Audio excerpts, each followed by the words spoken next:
Il purge sa peine une première fois, il sort de prison en novembre 2020. Mais 6 ans plus tard, à savoir en juin 2026, il retourne une nouvelle fois en prison et son incarcération ne cesse de susciter des interrogations et de faire couler beaucoup d'encre. Elle défraie toujours la chronique et personne en Algérie n'a compris comment et pourquoi Amara Ben Younes, qui a complètement disparu des radars et qu'on pensait qu'il était épargné, voire même oublié par la machine infernale de la répression judiciaire et policière en Algérie, il a fait son retour en prison à la surprise générale des Algériens et des Algériens qui l'ont oublié et qui se sont rappelés de son existence ou de son souvenir lorsque le 23 juin 2026, Amara Ben Younes avait été placé sous mandat de dépôt par un juge d'instruction du tribunal de Sidi Mohamed au niveau du pôle des affaires financières et économiques. Aucune raison n'a été fournie pour l'expliquer, aucune explication n'a été fournie pour justifier cet emprisonnement. Il purge sa peine une première fois, il sort de prison en novembre 2020. Mais 6 ans plus tard, à savoir en juin 2026, il retourne une nouvelle fois en prison et son incarcération ne cesse de susciter des interrogations et de faire couler beaucoup d'encre. Elle défraie toujours la chronique et personne en Algérie n'a compris comment et pourquoi Amara Ben Younes, qui a complètement disparu des radars et qu'on pensait qu'il était épargné, voire même oublié par la machine infernale de la répression judiciaire et policière en Algérie, il a fait son retour en prison à la surprise générale des Algériens et des Algériens qui l'ont oublié et qui se sont rappelés de son existence ou de son souvenir lorsque le 23 juin 2026, Amara Ben Younes avait été placé sous mandat de dépôt par un juge d'instruction du tribunal de Sidi Mohamed au niveau du pôle des affaires financières et économiques. Aucune raison n'a été fournie pour l'expliquer, aucune explication n'a été fournie pour justifier cet emprisonnement. Amara Ben Younes était une figure politique populaire, il était l'une des figures politiques emblématiques du régime de Bouteflika. Et dans cette émission Khalti Rodaty, nous allons vous expliquer les véritables tenants et aboutissants, les véritables dessous de l'affaire Amara Ben Younes, qui n'ont rien à voir malheureusement avec de quelconque considération judiciaire. Amara Ben Younes est victime d'un règlement de compte purement politique. Khalti Rodaty, salam alaikum, ahlan wa sahlan. Merci pour votre fidélité. Amara Ben Younes, effectivement, est un personnage que vous connaissez, que beaucoup d'entre vous connaissent. Il s'est fait connaître notamment lors de la campagne électorale pour le 4e mandat d'Abdelaziz Bouteflika en 2014 à travers sa fameuse phrase provocatrice et méprisante, puisqu'il disait aux opposants du 4e mandat en 2014, Bon, il l'a pas dit de façon violente, c'était pas un homme particulièrement violent, c'était un homme provocateur. Amara Ben Younes, il a été longtemps, plusieurs fois ministre. Il était ministre de la Santé 1999 à 2000, ministre de l'Environnement de 2012 à 2013, ministre de l'Industrie 2013-2014 et ministre du Commerce de 2014 à 2015. Il était aussi le secrétaire général et le fondateur d'un parti politique qui s'appelle le Mouvement Populaire Algérien, qui avait beaucoup d'ambition à l'époque de Bouteflika, mais qui a totalement disparu aujourd'hui du champ politique du régime de Tebboune, puisqu'il était considéré comme un héritage du régime de Bouteflika.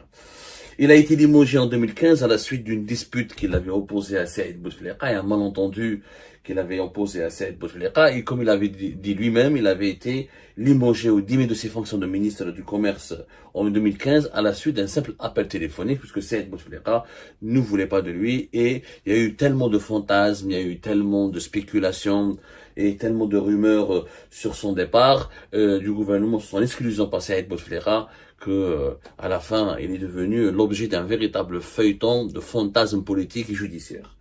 Surtout de fantasmes politiques, puisqu'il n'a jamais été inquiété par la justice à l'époque de Bouteflika. En 2019, naturellement, il va être la cible d'une machine judiciaire, comme je le disais, infernale, répressive et une machine broyeuse, puisque tous les symboles du régime de Bouteflika a été taillés en pièces, étrillés pour satisfaire la colère populaire et pour faire croire à la population algérienne que tout le malheur du pays c'était le régime Bouteflika et qu'avant on était la Suède et la Suisse et qu'après le régime de Bouteflika on sera à Singapour ou Dubaï. Naturellement, vous connaissez tous les résultats de cette grossière manipulation. Mais bon, Amara Ben Younes a été condamné une première fois à 3 ans de prison ferme. Lors d'un appel, sa peine a été réduite à une année de prison ferme. Il avait été placé en détention en juin 2019 dans le cadre des enquêtes anticorruption lancées au cours du mouvement du Hira contre toutes les figures centrales du régime de Bouteflika. Et en novembre 2020, il quitte la prison parce que, tout simplement, il a été brièvement ministre, il n'a pas fait beaucoup d'affaires. Il connaissait Ali Haddad et Saïd Bouteflika, mais c'était beaucoup plus un relais de propagande médiatique et un relais de propagande politique qu'autre chose. Amara Ben Younes et son frère possédaient par exemple le journal La Dépêche de la Kabylie. Ils étaient influents dans certains coins, localités de la Kabylie, ni plus ni moins.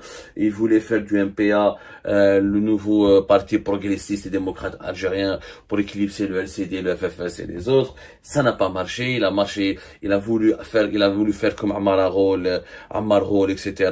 C'est-à-dire faire alliance avec les Bouteflika, monter en puissance et se positionner éventuellement comme l'un des successeurs d'Abdelaziz Bouteflika. Ça n'a pas marché. Sa carrière politique a été tout simplement sa dispute et le conflit qu'il a eu en 2015 avec Saïd Bouteflika a mis un terme tout simplement à toutes ses ambitions. Il a ensuite disparu. Il a été condamné pour l'abus de fonction, détournement les accusations classiques de la corruption, des affaires de corruption en Algérie. Durant 6 ans, personne n'a entendu parler d'Amara Ben Younes. Il avait disparu des radars. Comme tout le monde, il avait compris qu'il fallait appliquer la politique de l'autruche, à savoir se fondre dans la masse, ne pas parler, fermer sa gueule, voire même plonger dans un bassin afin que personne ne puisse vous voir. Bouteflika n'aime pas la contradiction, n'aime pas l'opposition, n'aime pas qu'on le critique, n'aime pas qu'on parle de lui. Bizarrement, en juin 2026, il a été emprisonné une nouvelle fois pour pratiquement les mêmes chefs d'inculpation qu'en 2019, abus de fonction, détournement délibéré de fonds publics, octroi d'avantages injustifiés, défaut de déclaration de patrimoine. C'est quoi l'affaire? Personne ne le sait. Certaines sources nous disent qu'il a un lien avec l'affaire de Ali Aoun. Est-ce qu'il a connu Nuno Maneta, le fameux lobbyiste et homme d'affaires qui a été utilisé par Ali Aoun pour les affaires d'enrichissement, de corruption et de ramassage de pots de vin, etc. Personne ne le sait. Il n'y a aucun détail. Moi, j'ai beau chercher, ça fait une semaine que je cherche. Pas une semaine, j'exagère. On est le 27, ça fait 5 jours, 4 jours, voilà. Ça fait 3-4 jours que j'essaie de comprendre. En réalité, j'ai découvert que l'affaire Amara Ben Younes est purement politique. Amara Ben Younes était placé sous contrôle judiciaire depuis novembre et décembre 2025. Depuis novembre et décembre 2025. Il était sous enquête par le pôle pénal des affaires économiques et financières du tribunal de Sidi Mohamed. Donc, si on voulait réellement le mettre en prison, c'est sa culpabilité, son implication. En tout cas, s'il y avait des soupçons avérés de sa culpabilité ou de son implication dans des affaires de corruption, de détournement délibéré de fonds publics ou d'octroi d'avantages injustifiés, on aurait pu le mettre en prison depuis novembre et décembre 2025. Ça n'a pas été le cas, il a été auditionné à maintes reprises, etc. Et n'a pas été inquiété jusqu'à cette période de juin 2026. Et, comme par hasard, il a été emprisonné à la veille des élections législatives qui sont prévues en Algérie, début juillet 2026. Qu'est-ce qui s'est passé réellement? Selon nos investigations, Amara Ben Younes, après avoir fermé sa gueule pendant 6 ans, il a commencé à parler. Tout simplement. Dans un cercle privé et restreint, je dis bien que dans un cercle privé et restreint, il a commencé à parler, il a commencé à critiquer la politique de Tebboune, il a commencé surtout à parler de l'exclusion des candidats au niveau des élections législatives, comment cette exclusion des candidats, notamment des candidats d'origine kabyle, de certains partis politiques. Il a commencé à commenter la vie, mais dans un cercle restreint. C'est-à-dire qu'il parlait avec des connaissances et des amis, il ne parlait pas publiquement. Il n'a pas parlé avec des journalistes, il n'a pas parlé avec des hauts responsables, il n'a pas parlé avec des officiers du service secret, etc. Il a parlé à des proches, à des amis dans un cercle restreint. Et comme beaucoup de personnalités algériennes, comme un certain Issa Darbrab, qui en 2023, il a eu les mêmes problèmes, et il a été trahi. Amara Ben Younes, il a été trahi et on a rapporté les propos critiques qu'il avait émis à l'encontre d'Abdelmajid Tebboune. Ils sont parvenus aux oreilles de qui? Aux oreilles de Hamada Chamiroche. Hamada Chamiroche, dont nous avons déjà parlé à maintes reprises, c'est le secrétaire particulier de Tebboune et qui est un homme extrêmement réseauté. Je dis bien un homme extrêmement réseauté, qui a beaucoup de connaissances, qui a beaucoup de sources et qui fournit continuellement plusieurs informations qui fournit continuellement à Abdelmajid Tebboune plusieurs informations sur ce qui se passe dans les réseaux, dans les lobbies, dans les salons du régime algérien. Et donc, l'information est parvenue à Hamada Chamirouche qui a alerté Abdelmajid Tebboune, qui lui a dit, voilà, monsieur le président, il y a Amara Ben Younes qui commence à ouvrir sa gueule, qui commence à parler de vous. Et Tebboune, c'est très simple. Il est tellement il est tellement parano, ce mec-là.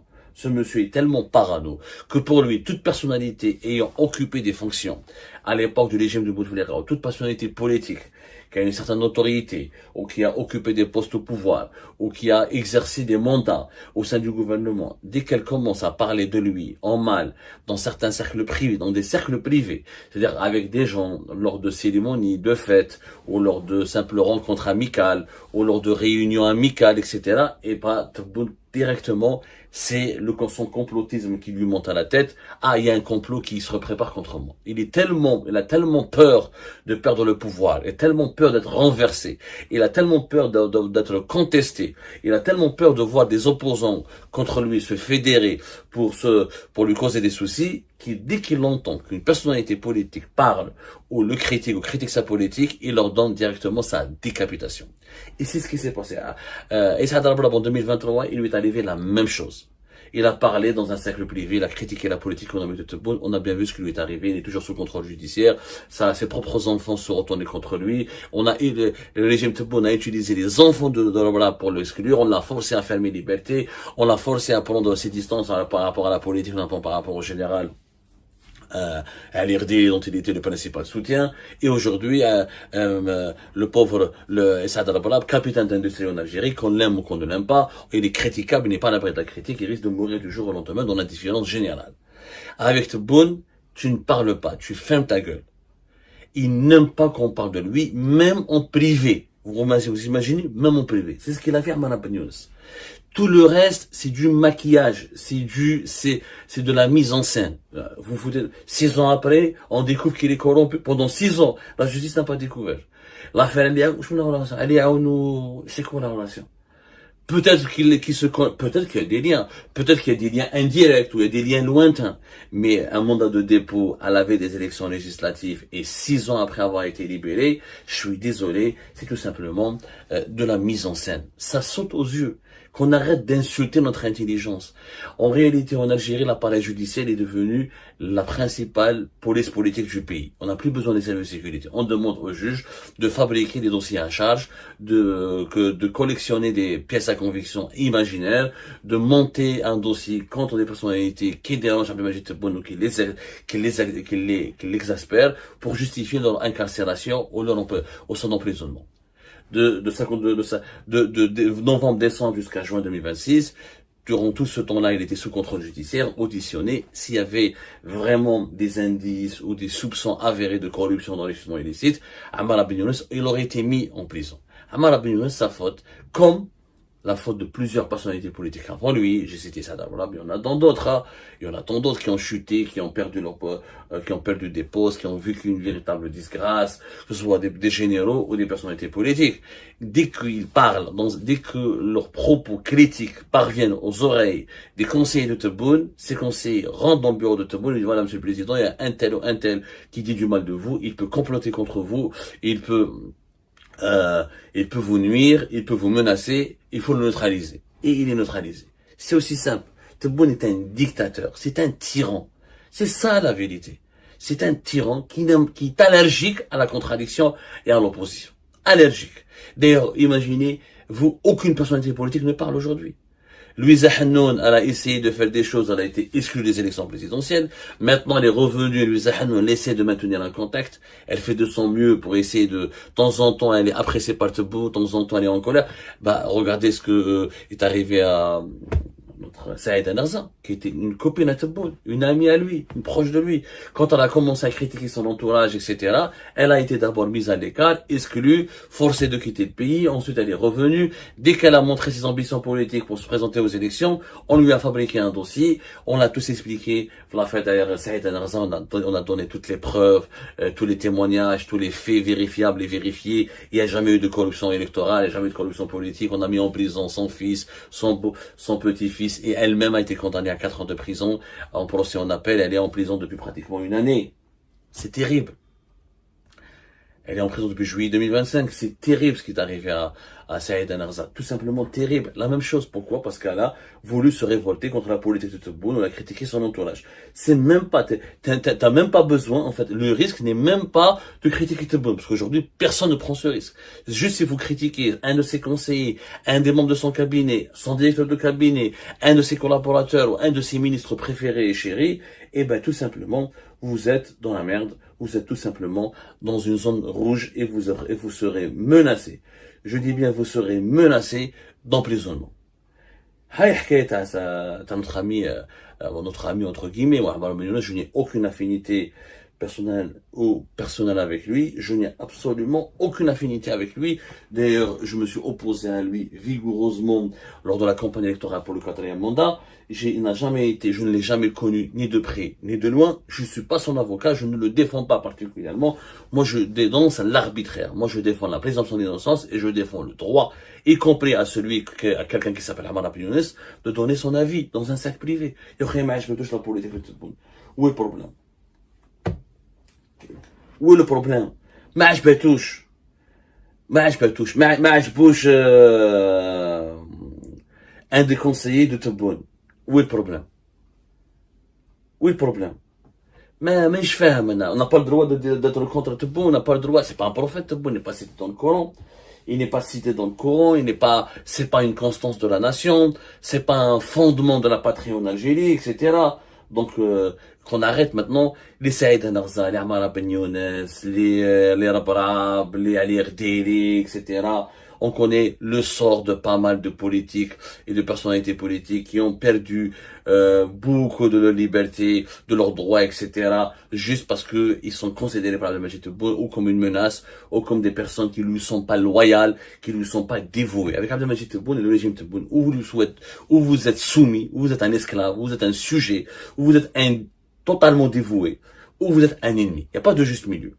Tu fermes ta gueule, tu as la paix. Tu ouvres ta gueule, ne serait-ce que pour dire des évidences, ou pour user de tes droits fondamentaux, à une liberté de parole, à une réflexion critique, à une liberté citoyenne, à un droit citoyen d'avoir un regard critique sur la situation de ton pays et de la gouvernance de ton pays. Et ben, tu finis en prison, on te met d'abord sous contrôle judiciaire, on te convoque une première fois, une deuxième fois, on va te harceler, on va fouiller, et on va trouver le moindre indice, la moindre infraction, une amende non qui n'est pas payée, un virement bancaire ou un peu d'argent qui a été retrouvé mais qui n'a pas été justifié, une relation sulfureuse avec un personnage sulfureux dans le passé, une bêtise qui a été commise, et ben tout est utilisé pour justifier une incarcération, un placement sous mandat de dépôt.